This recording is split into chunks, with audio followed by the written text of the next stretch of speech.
그래서 수많은 그리스도인들에게 책을 통해서 그리스도의 그 진리를 전한 그 유진 피터슨 목사님이 계십니다. 그분께서 2018년도에 85세의 나이로 또 이 땅을 떠나셨는데요. 그분의 수많은 그 영적인 그 영성 책을 보면 그 책 가운데 가장 강조하는 단어가 하나 있습니다. 그것이 뭐냐면 심플, 단순함. 분주함 속에 살아가는 이 세상 속에서 단순한 삶이 뭐냐? 오직 예수 그리스도께 집중하는 삶이다. 그 삶의 가장 중요한 목표가 되어야 된다. 그래서 피터슨 목사님은 진정한 기독교의 영성이 뭐냐라는 질문에 사람들이 자신에 대한 그 관심을 갖고 싶어하는 그 모든 것들을 다 떨쳐버리고 자기가 아닌 다른 존재, 신의 존재, 즉 예수 그리스도께서 정말 대속의 죽음을 또 죽으셨던 누구 때문에? 나 때문에. 그의 관심에 초점을 두는 것, 그 단순함의 그 비밀이 있다는 거죠.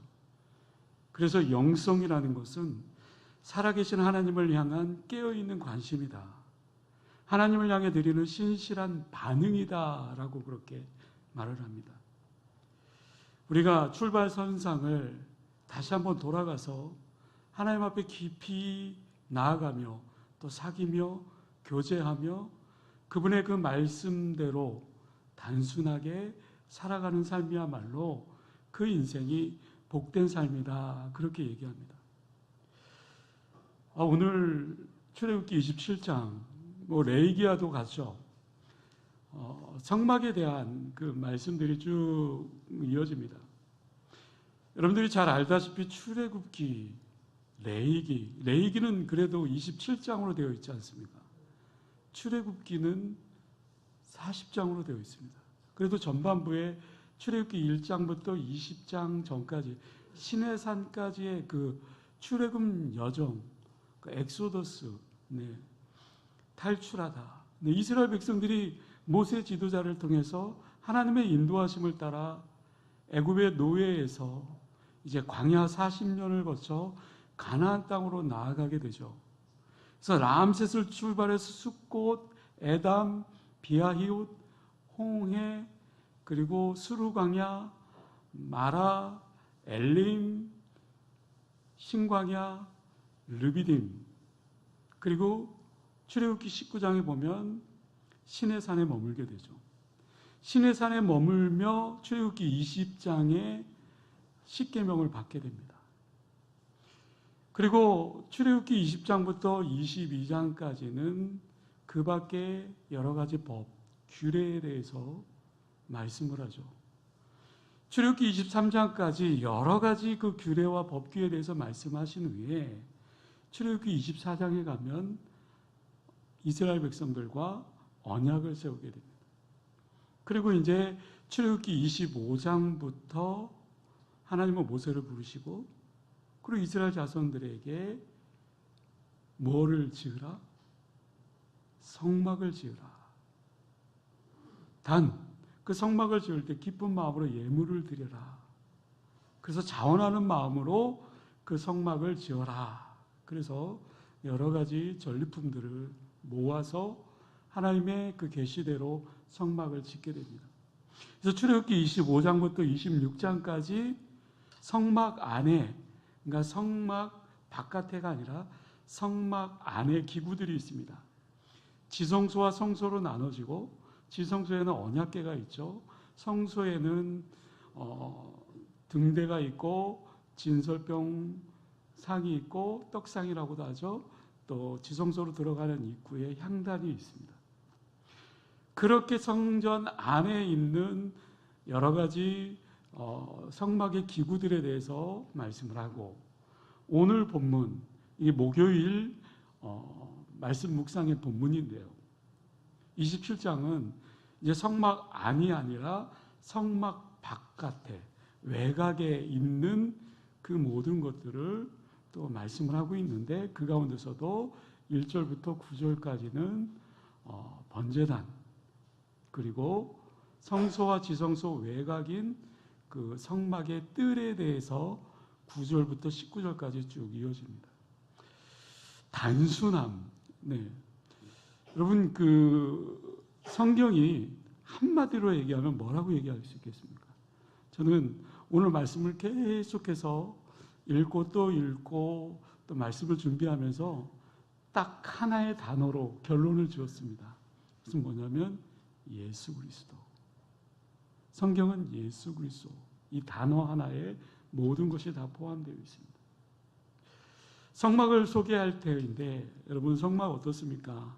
성경을 또 많이 또 이렇게 묵상하고 읽으신 분들은 성막을 좀 더 쉽게 또 이해할 수 있겠지만, 성경이 그래요. 성경이 이게 그림으로 이렇게 딱 보여지면 어느 정도 좀 이렇게 보여지는데, 이 성막의 구조나 이 기구들에 대해서 이 글씨로 나열하다 보니까 읽는 사람 입장에서는 조금은 난해하고 이해가 되지 않을 때가 참 많이 있는 것 같아요.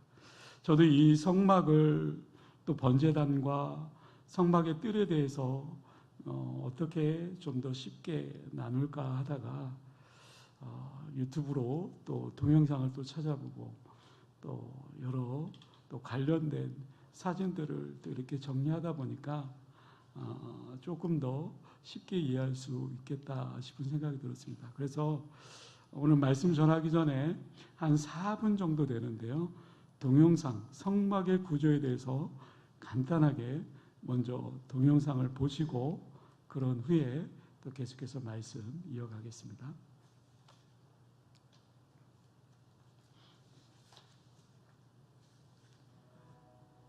출애굽한 이스라엘 백성들에게는 첫 번째 성소였던 성막, 그곳은 하나님이 계시는 거룩한 곳이자 하나님께서 백성들과 만나 주셨던 만남의 자리였습니다. 성막의 울타리에서부터 성막의 내부까지, 구조는 물론이고 재료 하나까지도 하나님의 손길이 거치지 않은 곳이 없는 성막. 이 성막은 구원은 그저 주어진 것이 아니며 예배가 얼마나 복된 자리인지를 깨닫게 해줍니다. 구약 성경에 나온 성막이 글로 표현되어 있기 때문에 이해를 돕기 위해 성막이 어떻게 생겼는지, 그리고 그 구조는 어떻게 되어 있는지를 오늘 함께 알아가고자 합니다. 하나님께서 광야 40년 동안에 가나안 땅을 향해 오시면서 하나님과 이스라엘 백성들이 만났던 그 성막은 사실 하나님께서 거룩이 뭔지, 그리고 하나님께 나아가는 그 백성들의 마음은 어떤 거였는지 볼 수 있는 아주 중요한 매개체입니다. 이 성막은 예수님으로 인해서 모든 휘장이 갈라짐에 따라 예수님께서 보내주신 성령 시대를 살아가는 우리이지만, 하나님께 나아가는 그 거룩한 마음을 배우기 위해서 우리는 성막을 볼 필요가 있습니다. 성막은 출애굽기 25장과 26장에 하나님께서 성막을 어떻게 만들지에 대해 그 재료까지 세세하게 가르쳐 주십니다. 그리고 이 모든 재료는 이스라엘 백성들로 하여금 기쁘게 내는 것을 받아서 지으라 명령하시죠.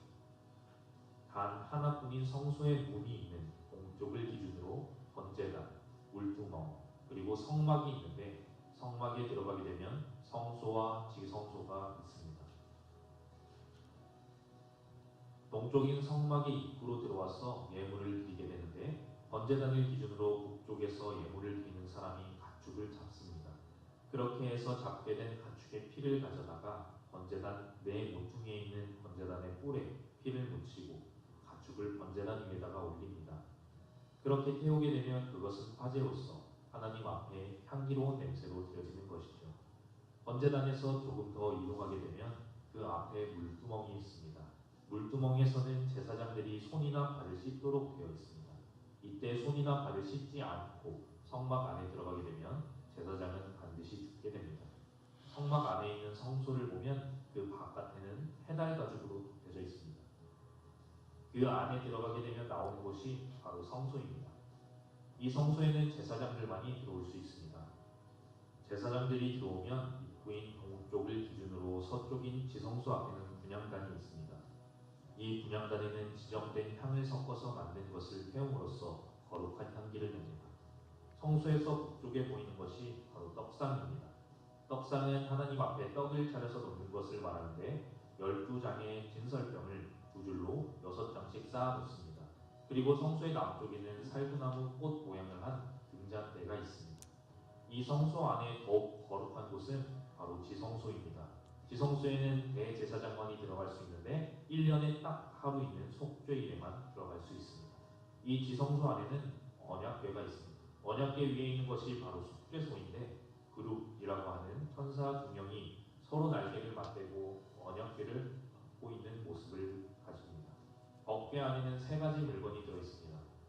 첫째는 시내산에서 모세가 하나님께로부터 받은 두 돌판이 있고, 두 번째는 광야 40년간 하나님께서 먹여주신 만나, 그리고 세 번째는 아론의 쌍난 지팡이입니다.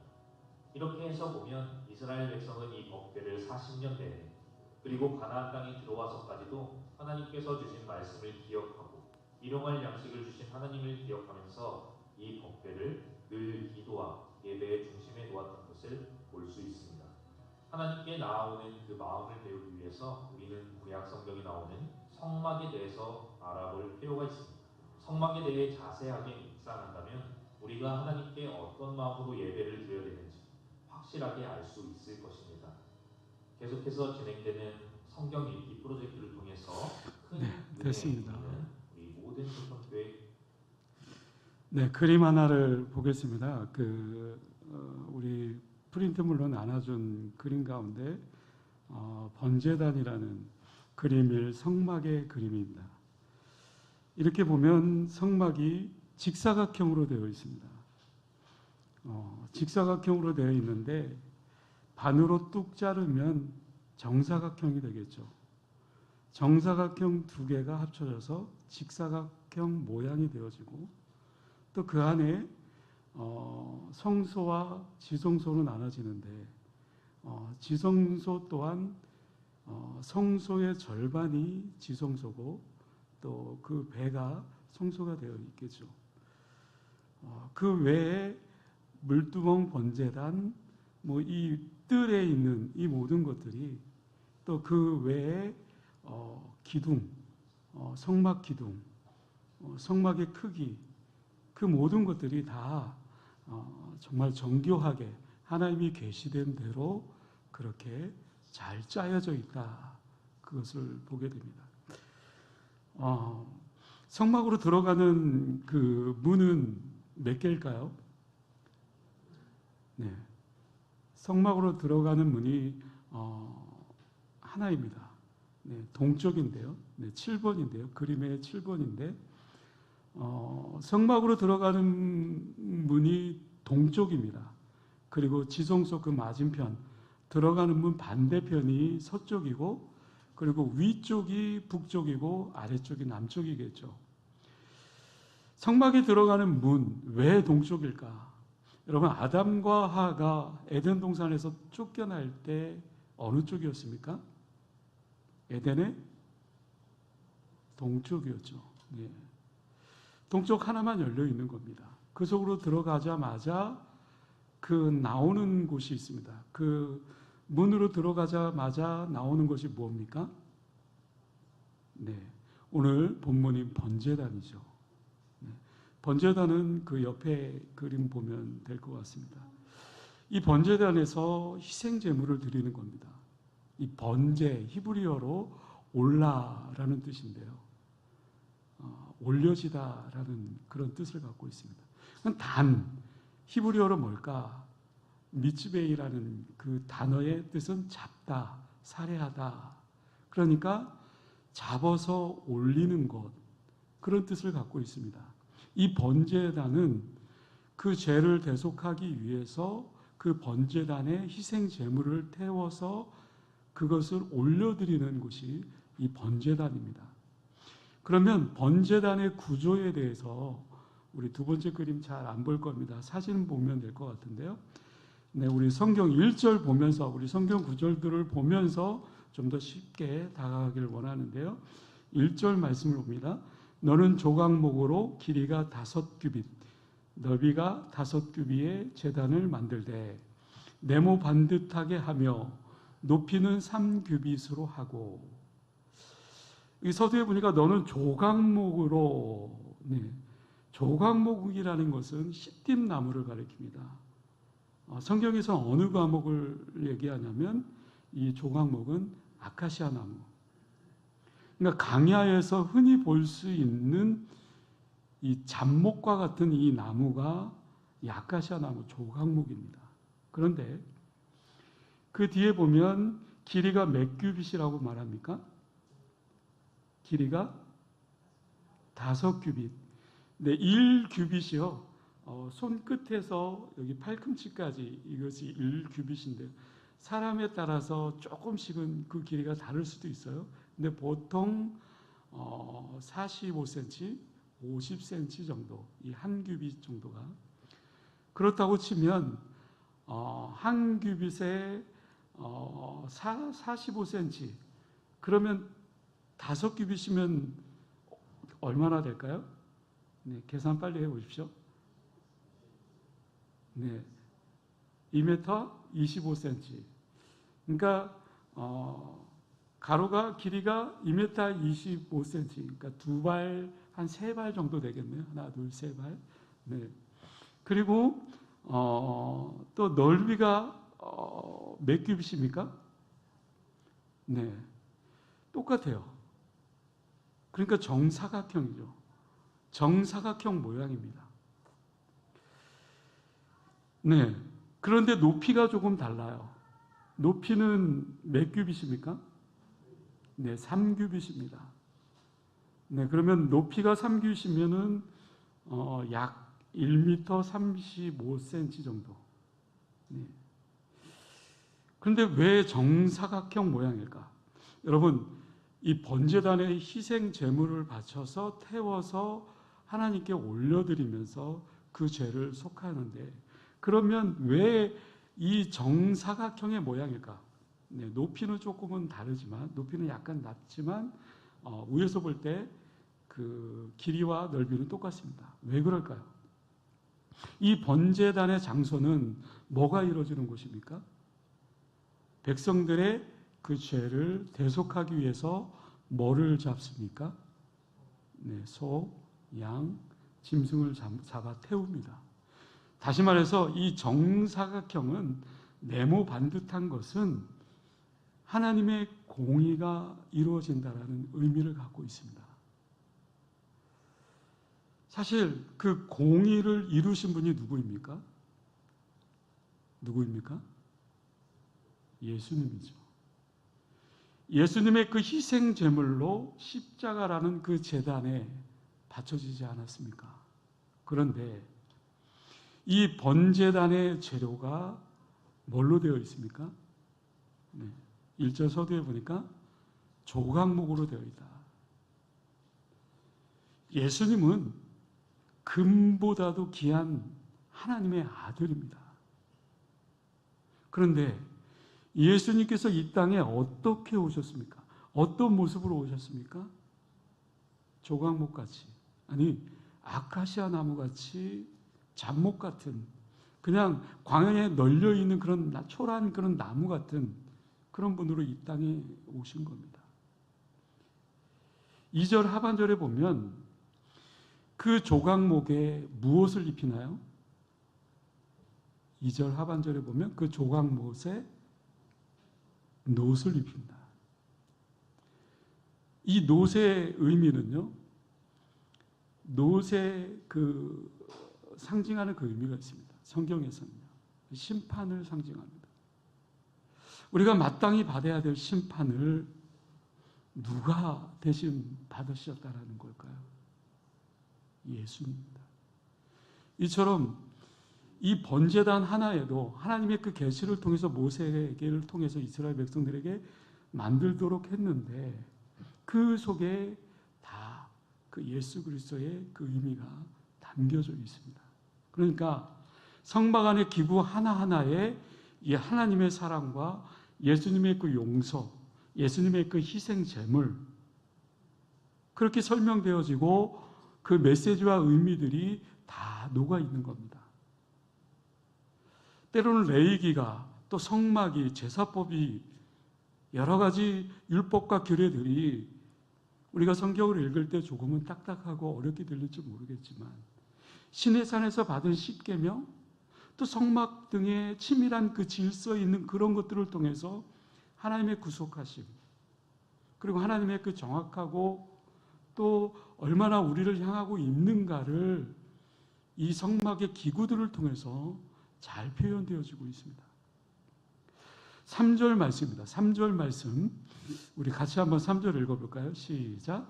재를 담는 통과 부삽과 대야와 고기 갈고리와 불 옮기는 그릇을 만들되 제단의 그릇을 다 노스로 만들지며. 이 번제를 드리기 위해서 번제단에 그 부속 기구들이 5가지가 있습니다.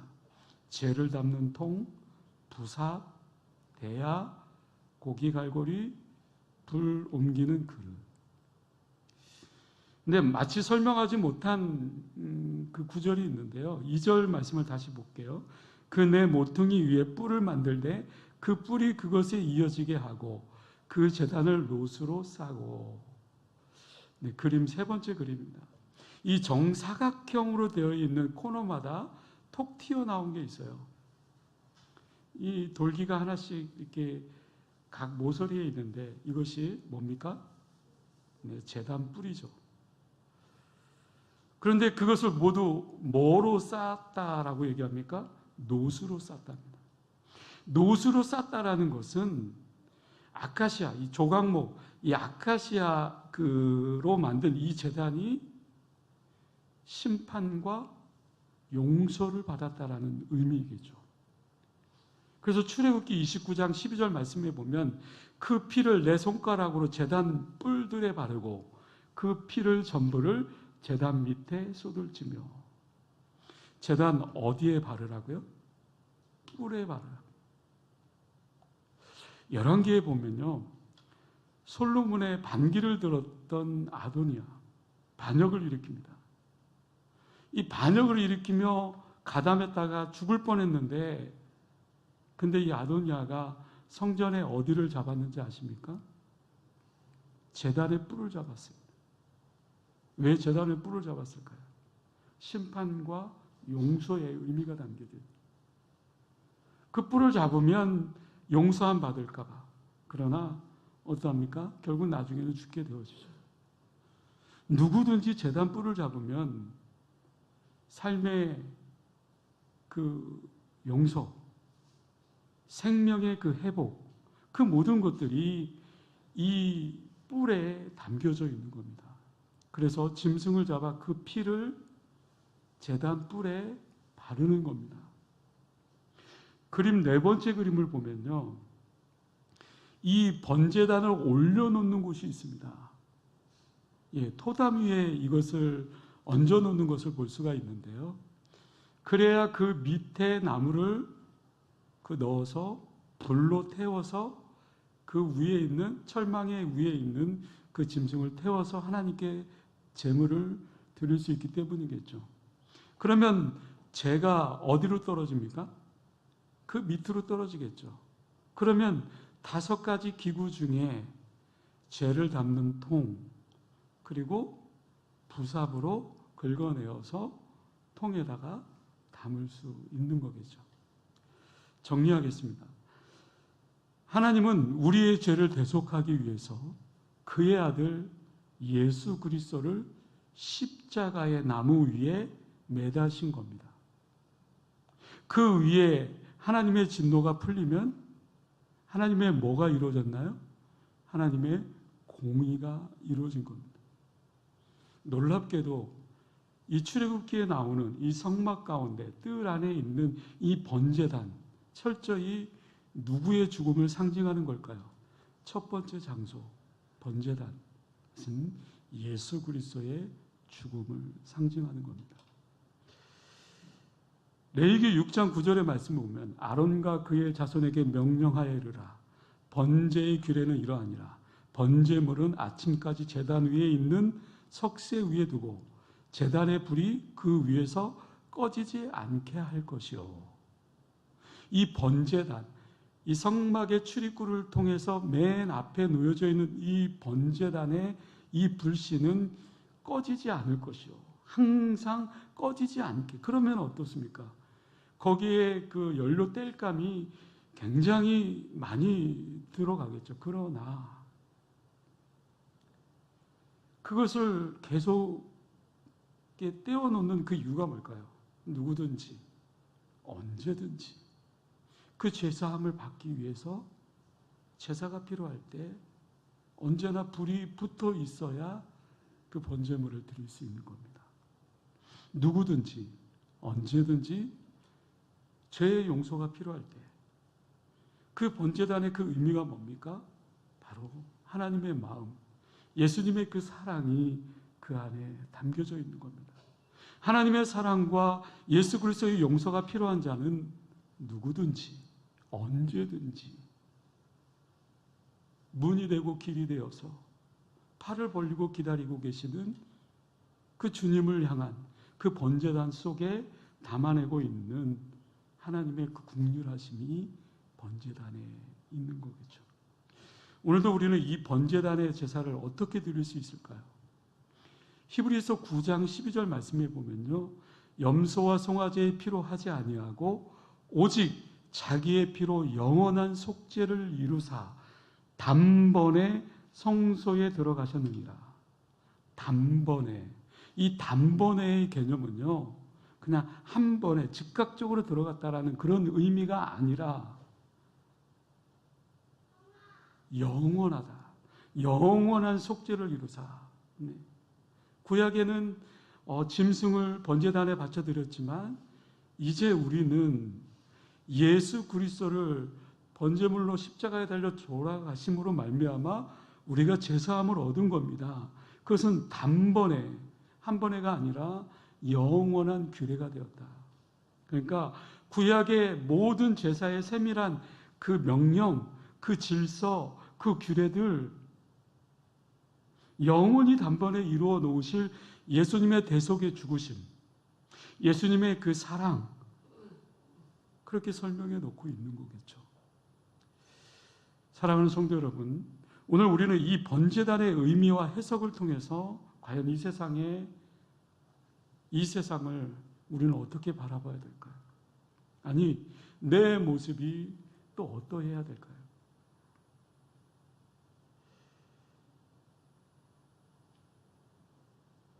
진정으로 우리에게 회복을 바라고 또 우리가 원하는 거 있다면 제가 서두에 얘기했다시피 단순함입니다. 오직 예수 그리스도. 예수 그리스도 앞에 나아가는 겁니다. 번제단에 이어서 두 번째로 9절부터 19절까지의 말씀을 보면 성막의 그 뜰에 대해서 말씀하고 있습니다. 이 성막이 직사각형으로 되어 있지 않습니까? 그 외형, 그러니까 지성소와 성소 바깥쪽에 있는 이 성막의 뜰, 이 뜰에 대해서 모세를 통해서 계시하고 있는 겁니다. 네, 뒷장에 보면, 그림 뒷장에 보면 네, 성막의 뜰 첫 번째 그림이 있습니다. 직사각형의 그 울타리가 이렇게 쳐져 있죠. 그리고 그림을 띄워놓고 또 계속 그렇게 본문을 봤으면 좋겠습니다. 9절 말씀이요. 너는 성막의 뜰을 만들지니 남쪽을 향하여 뜰 남쪽의 넓이가 100규빗의 세마포 휘장을 쳐서 그 한쪽을 당하게 할지니. 10절에 기둥을 몇 개 세웠다라고 얘기하고 있습니까? 기둥을요? 남쪽에 기둥을 한번 세보세요. 네, 그림 두 번째 그림 보면 될 것 같습니다. 네. 그 남쪽이 어디입니까? 남쪽이 그림 두 번째 보면 남쪽에 네, 그림 보면 기둥이 몇 개 세워져 있습니까? 네, 세보세요. 네, 20개 세워져 있죠. 네. 남쪽에 20개 세워져 있으면 그것이 100규빗, 네, 100규빗이면은 반대쪽 직사각형이니까 북쪽은 기둥이 몇 개입니까? 기둥이 몇 개죠? 남쪽이 20개면 북쪽도 20개죠. 네. 똑같이 100규빗입니다. 그래서 남쪽, 북쪽 기둥 합이 몇 개예요? 40개입니다. 그리고 동쪽은 어떻습니까? 동쪽은 문 입구입니다. 문 입구의 기둥이 10개가 세워져 있습니다. 그러면 반대쪽에 서쪽에도 몇 개가 세워져 있을까요? 예, 10개. 그러면 10개 합이 20개면 아까 북쪽과 남쪽에 40개였는데 총 합계가 기둥이 몇 개가 세워지는 겁니까? 60개가 세워지는 겁니다. 근데 문 쪽에 보면 이 문 쪽이 동쪽인데요. 네, 양쪽에 같은 기둥 각각 왼쪽에 3개, 오른쪽에 3개, 합이 6개죠. 그런데 나머지 그 출입구 그 이쪽에는 기둥이 4개, 큰 기둥을 4개를 세웁니다. 그러면 맞지 않습니까? 10개가 되는 거겠죠. 3개, 3개, 6개의 가운데 문 쪽에 큰 기둥 4개가 세워져서 10개가 되어집니다. 근데 그림 세 번째 그림을 보게 되면 이 성막의 기둥이 나오는데요. 이 성막 기둥은 무엇으로 만들어졌나요? 아까 얘기했다시피 조각목으로 만들어졌다. 아카시아 잡목으로 만들어져 있다. 광야에서 어디에서나 흔히 볼 수 있는 그 나무. 우리가 텐트를 치면 텐트의 그 뼈대를 뭐라고 얘기합니까? 쫄대라고 얘기하나요? 네. 쫄대가 이어지고 이어져서 거기에 후라이를 치고 그 다음에 텐트가 완성되는 겁니다. 마찬가지로 이 조각목으로 세워진 이 기둥, 이 60개가 세워져서 하나의 텐트, 하나의 성막이 되어지는 겁니다. 근데 조각목 무엇을 의미하는 걸까? 이스라엘 백성들, 흔한 정말 민초와 같은 이스라엘 백성들. 이렇게 60개가 잘 세워지고 지파별로 동서남북으로 잘 이루어지고 그렇게 해야 하나의 성막이 완성되는 거겠죠. 그런데 이 기둥에 보면 밑에 기둥, 받침도 노스로 이 땅에 세워지게 되어 있죠. 이 노스는 아까도 얘기했다시피 심판을 상징합니다. 인간의 육신의 몸으로 오신 예수님이 우리를 대신해서 십자가에서 대속의 죽음을 담당하셨고 이 성막의 내용, 의미 마찬가지로 예수 그리스도를 상징한다고 그랬죠. 이 녹기둥 60개가 세워져야 성막이 완성되어집니다. 근데 기둥 위에 은으로 기둥 뚜껑을 만듭니다. 기둥 머리 싸개라고 성경에 기록되어 있는데요. 그리고 갈고리와 가늠대가 있습니다. 가늠대는 뭐냐면 이 고리, 이 고리에 넣는 줄을 뜻하는 거겠죠. 이 고리하고 이 기둥하고 이 줄은 은으로 쌓여졌다. 이렇게 얘기하고 있습니다. 그래서 10절을 보면 그 기둥이 스물이며 그 받침 스물은 노수로 하고 그 기둥의 갈고리와 가늠대는 은으로 할지며. 여러분, 이 은이 상징하는 그 의미가 있습니다. 이 은은 속전을 상징합니다. 속전. 요셉이 몇 냥에 팔렸나요? 요셉이 노예로 팔릴 때 은 몇에 팔렸을까요? 1번 20, 2번 30, 몇 번이요? 네. 예수님은 몇 냥에 팔렸습니까?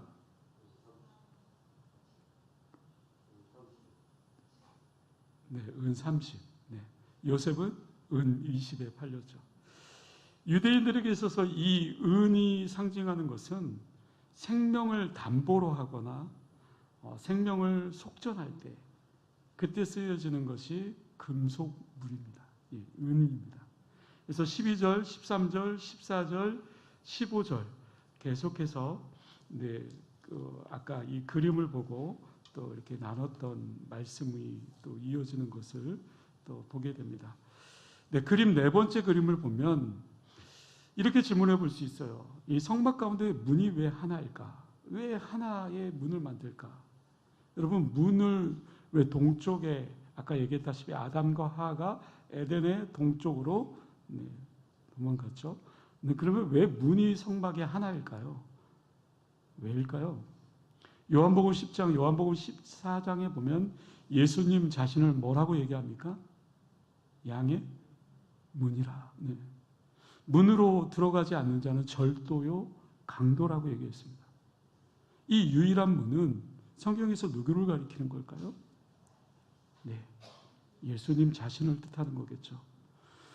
그 문을 4가지 색으로 표현했다라고 16절에 얘기합니다. 뜰문을 위하여서는 청색. 청색은 하늘나라를 상징합니다. 하늘색. 예. 자색. 예수님 왕. 유대인의 왕이요. 십자가를 지기 전에 정병들이 자색 옷을 입히고 예수님을 조롱했죠. 홍색. 홍색은 빨간색이죠. 피를 상징하죠. 실과 가늘게 꼰 배. 이것은 흰색이죠. 이 네 가지 색으로 표현하고 있는데 결국 이것 또한 누구를 상징하고 있는 겁니까? 예. 예수님께서 십자가에 못 박히기 전 병정들에 의해서 옷이 자색 옷이 입히고 그리고 결국 이것은 예수님을 상징하는 거겠죠. 레위기 19장 1절에서 2절에 보면요. 여호와께서 모세에게 말씀하여 이르시되 너는 이스라엘 자손의 온 회중에게 말하여 이르라. 너희는 거룩하라. 이는 나 여호와 너희 하나님이 거룩합니다. 레위기의 주제는 거룩입니다. 여러분, 우리가 성막에 대해서 또 성막의 뜰에 대해서 번제단에 대해서 또 말씀을 또 이렇게 보았습니다. 네, 말씀을 맺겠습니다. 성경의 큰 핵심의 주제는 한마디로 예수 그리스도이죠. 이 성막의 기구들, 성막의 그 모습들이 하나님의 이 계시를 통해서 모세에게 통해서 이스라엘 백성들에게 가르쳤던, 말씀하셨던 이 모든 것이 하나하나가 다 예수 그리스도의 그 뜻 안에 담겨져 있다라는 사실입니다. 네, 출애굽기 28장에도 제사장 옷이 나오는데요. 이 제사장 옷의 그 하나하나에도 그 규례와 율법과 그 뜻과 의미가 담겨져 있습니다. 때문에 우리가 출애굽기를 읽어도 레위기를 읽어도 그 안에 예수 그리스도를 발견할 수 있을 겁니다. 우리의 삶 속에 오직 예수 그리스도만이 나의 생명이요, 나의 빛이요, 나의 문임을 또 우리가 또 믿고 또 한 주간 살아갈 때 정말 승리하는 복된 한 주가 될 수 있기를 주님의 이름으로 간절히 축원합니다. 기도하겠습니다. 은혜로우신 아버지 하나님, 수많은 그리스도인들에게 예수 그리스도가 누구인지 또 전파하고 또 예수 그리스도가 나에게 어떤 존재인지를 다시 한번 묻고 또 응답받는 한 주가 되기를 원합니다. 나 중심이 아니라 정말 단순함, 예수 그리스도가 나의 구주가 되어줌을 믿고 예수님께 집중하며 나아가는, 그래서 깊은 교제와 또 그분의 그 말씀을 또 삶으로 또 살아내기를 또 다짐하며 또 결단하며 나아가는 우리의 삶의 모습이 되어줄 수 있도록 주님 도와 주시옵소서. 감사드리오며 예수님의 이름으로 기도드리옵나이다.